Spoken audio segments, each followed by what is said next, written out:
Alors, oui, on va faire un tour sur MTF Previous Open. Il n'est pas compliqué cet indicateur en fait. Alors bon, moi je le fais d'une façon particulière. C'est-à-dire que moi je colore pas les box. Normalement, elles se colorent en bleu et en rouge. Mais donc voilà, pour moi MTF c'est tout con. Hein. C'est-à-dire que sur cet indicateur-là, vous avez, hop, je vais zoomer bien. Voilà. Vous avez 3 niveaux qui sont affichés. Je vais vous les expliquer. Alors, il faut que je les vois surtout. Voilà, vous en avez un là-haut, alors mais il est très fin là, vous le voyez que dans la loupe, en bas à gauche, très très fin. Ça c'est le cours d'ouverture du chandelier actuel, donc effectivement on a bien ouvert ici. Donc c'est bien le cours d'ouverture de ce chandelier. Ça va en fait ça va chercher les bougies sur l'UT supérieur. Là par exemple tu vois que c'est trimestriel. Donc là c'est l'ouverture de notre trimestre. Ensuite tu as 2 autres niveaux, donc ça c'est l'ouverture du trimestre précédent. Donc tu vois, hop c'est bien effectivement par là qu'on a ouvert. Ouverture du trimestre précédent et ouverture du trimestre encore avant, c'était bien ici. C'est des niveaux où généralement, voilà, ça te permet en fait de te positionner parce que le marché, il faut bien comprendre l'imbrication des time frames, c'est vraiment comme un millefeuille. Et il faut te dire que même si tu trades sur ce time frame local, il y a quand même une incidence du time frame supérieur, c'est-à-dire que les ouvertures et clôtures trimestrielles, elles ont quand même une importance psychologique pour ceux qui tradent sur l'unité de temps supérieure à la tienne. Parce que en gros, là, tu as une idée de leur bougie. Leur bougie, elle ressemble à ça, et effectivement, c'est assez intéressant. Voilà. C'est-à-dire que là, par exemple, tu as ouvert là la bougie précédente, celle-là, tu as ouvert là. Donc là, tu as eu tout ça en appréciation de prix sur la bougie précédente. Donc tu sais qu'au sein de celle-là, c'est probablement que des pullbacks que tu fais. Et tu vois, ça conditionne effectivement ce que je pensais. C'est-à-dire que là, effectivement, pour moi, je pense qu'il nous reste un cycle haussier à faire dans la hausse éventuelle du yen. Allez, autre question. Oula, vous m'en avez posé beaucoup aujourd'hui. Alors on va se bouger pour pas faire 1 heure de vidéo. Pourrais-tu nous expliquer rapidement ton indicateur? Ah pardon, voilà. J'ai l'impression que le gold est attiré par le bas de ce gros canal. On va voir ça.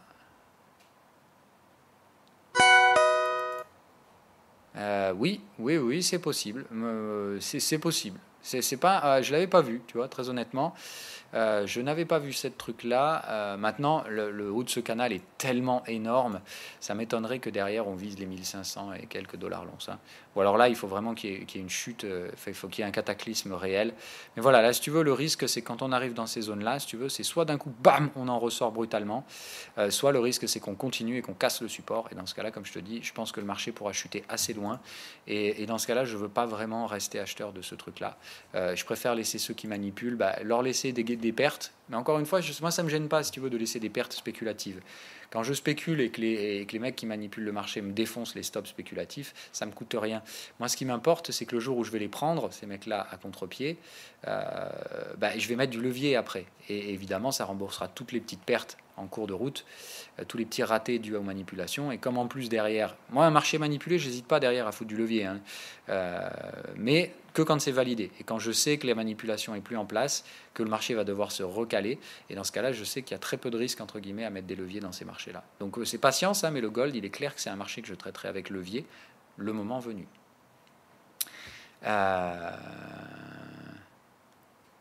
Moi, si, elle me semble complètement anormale, hein, parce qu'elle est décorrélée de tout. Hein, voilà, alors que là, on voit bien la recherche des actifs refuges. On voit que le dollar laisse la place, donc il n'est pas normal, effectivement, qu'on n'ait pas d'appréciation du gold. Mais c'est pas grave, hein, ça veut juste dire que des mecs ont décidé de le vendre. Et c'est comme ça. Pour débutants, j'ai vu ABC Bourse et Andlil. Bon, bah oui, si tu veux, ça me paraît pas mal. Il y en a plein, hein, honnêtement, il y en a tellement, que t'en conseiller un, déjà d'une, j'aime pas ça, et de deux, laisse-toi aller. Moi, honnêtement, tout ce que je vous dis, je vous ai appris à détecter les fakes des pas fakes dans l'émission où on a fait donc les différents profils des traders là. Si vous la voulez, celle-là, elle y est sur la chaîne YouTube, je vais vous reposter le lien. Il faudra que j'aille voir dans les vidéos. Alors c'était il y a longtemps ça. Hein. Normalement je pense que je peux faire rechercher profil.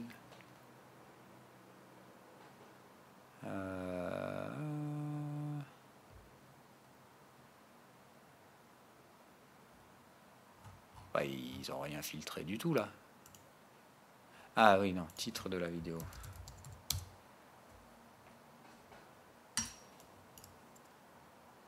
Non.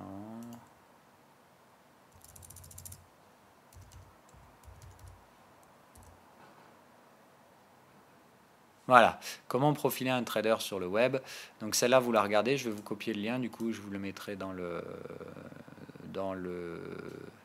je vous le mettrai dans les commentaires de cette vidéo. Pas dans les commentaires, je vous le mettrai dans la description de cette vidéo-là. Donc ça, c'est le seul truc que vous avez à regarder pour savoir à qui vous vous adressez quand vous allez soit sur des sites, soit vous regardez les vidéos des mecs. C'est très très simple, hein, voilà, ça vous permettra très rapidement de caser les gens. Évidemment, bah, vous virez tous ceux qui vous vendent des trucs, quoi.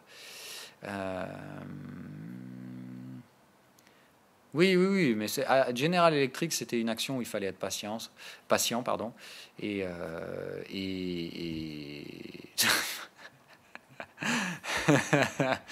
alors le goal parce que Trump a parlé récemment d'une espace forte, l'un des premiers pays dont se poser militairement dans le milieu, sûrement dans l'optique de prendre le contrôle sur la position des USA sur l'exploitation minière d'ici là. D'ici là, on aura perdu énormément de valeur, sachant que l'on parle de quadrillions de tonnes accessibles sur un simple astéroïde. Non, je ne blague pas, c'est une théorie probable. Alors oui, c'est possible. Effectivement, je trouve ton point de vue assez intéressant. Pas stupide du tout. Effectivement, c'est quelque chose à laquelle je n'ai pas forcément nécessairement pensé. Mais c'est peut-être une explication, peut-être. Mais pour l'instant, ça me semble juste une bonne grosse manipulation de marché. Mais ton explication n'est pas stupide. Tendance haussière, ok, j'imagine que tu parles Bitcoin. Donc vraiment, Bitcoin, qu'on soit clair, je n'ai aucune conviction sur le marché actuellement. Donc c'est du trade ultra spéculatif parce que j'avais quand même un contexte et un cadre technique et des signaux. Maintenant, c'est tout, hein, voilà. Et si ça rate, c'est pas grave. Avez-vous une date pour les indicateurs FXM? Malheureusement non. Au retour de vacances, donc je pense septembre, octobre. En fait, je vous explique le problème. Le problème, c'est que je bosse toujours sur la version multi-time frame de Sine Wave et que j'ai pas le temps en ce moment, mais vraiment pas le temps de m'occuper de ça. Donc j'avance pas. Et je veux savoir si je passe sur cette version ou non. Parce que si je passe sur cette version, je ne vais pas commencer à coder Sine Wave version FXCM pour recommencer si au final je décide de la version multi-time frame. Donc il faut que je trouve une version définitive pour Sine Wave.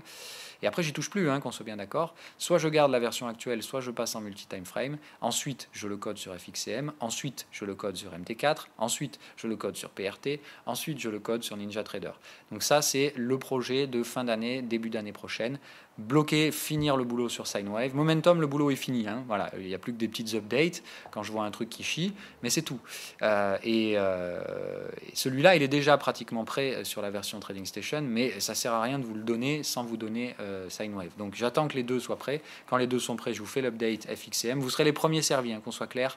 Je ne ferai pas MT4 et compagnie avant FXCM. Vous serez les premiers à avoir tout ça. Et je vous rappelle que comme je vous fais attendre depuis des plombes et que j'arrive pas à respecter les délais que j'avais en plus annoncé sans certitude à l'époque, mais voilà, j'ai fait la bêtise de vous dire que ce serait probablement en mars, hein. Bon là vous voyez on est en juin, il n'y a toujours rien.